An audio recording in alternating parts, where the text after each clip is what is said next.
Cell phones have become one of the deadliest devices in America.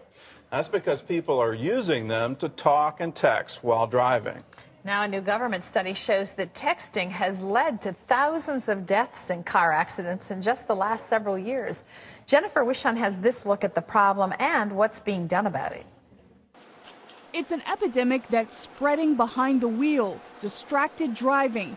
Here's a young woman who is typing a text message while driving. Watch her eyes and hands. Texting, talking on the phone, even reading behind the wheel. Last year, distracted drivers claimed the lives of nearly 5,500 people and injured 500,000 more on America's highways. Safety advocates point out the death toll is comparable to a major airliner crashing every week. Between the years 2001 and 2007, researchers estimate that texting while driving alone caused more than 16,000 deaths in car accidents. And it's not hard to find people who admit they're guilty. Yeah, I'm an offender. I'm sorry. I know I shouldn't, but I do. New government research shows that much of the problem is being driven by an increase in texting while driving. The issue was the focus of a summit in Washington this week. Texting while driving is already illegal in 30 states, and more new laws targeting different drivers are expected. We need good law, but most of all, we need personal responsibility. And education. According to a new survey that shows teens think texting while driving is not as dangerous as driving drunk. The government hopes new public service announcements will help dispel that myth. Parents may hold the key to preventing distracted driving. One survey shows that teens whose parents talked to them about the dangers of texting while driving had a better understanding of its threat than those teens whose parents don't talk to them. Jennifer Wishon, CBN News. Well, the reports show that it's as bad as drinking while driving. So if you're driving over the legal limit for intoxication, that's exactly what you're doing if you're texting when you're driving. So don't do it. Don't hold even the cell phone against your ear and try to take a call, because that will do it too. Wendy Griffith has the rest of our top stories from the CBN Newsroom. Wendy?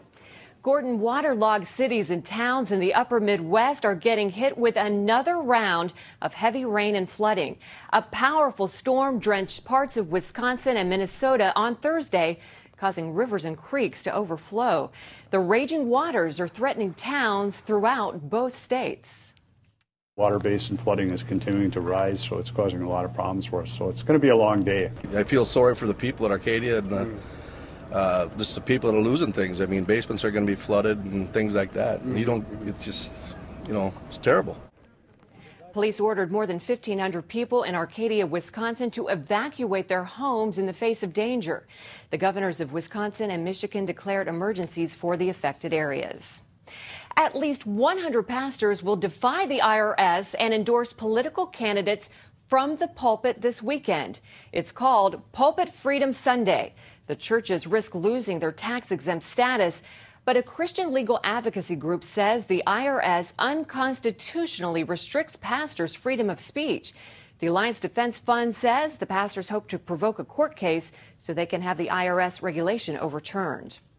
Well, the worst of the housing crisis may finally be over. That's according to one leading analyst. Economist Mark Zandi believes last month marked the bottom for housing, and other economists expect housing to slowly come back in the next year.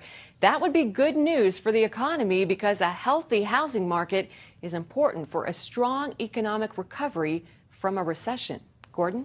Every other recession in our nation's history, housing led us out of it. Whether it's going to do that this time around is, I guess, anybody's guess.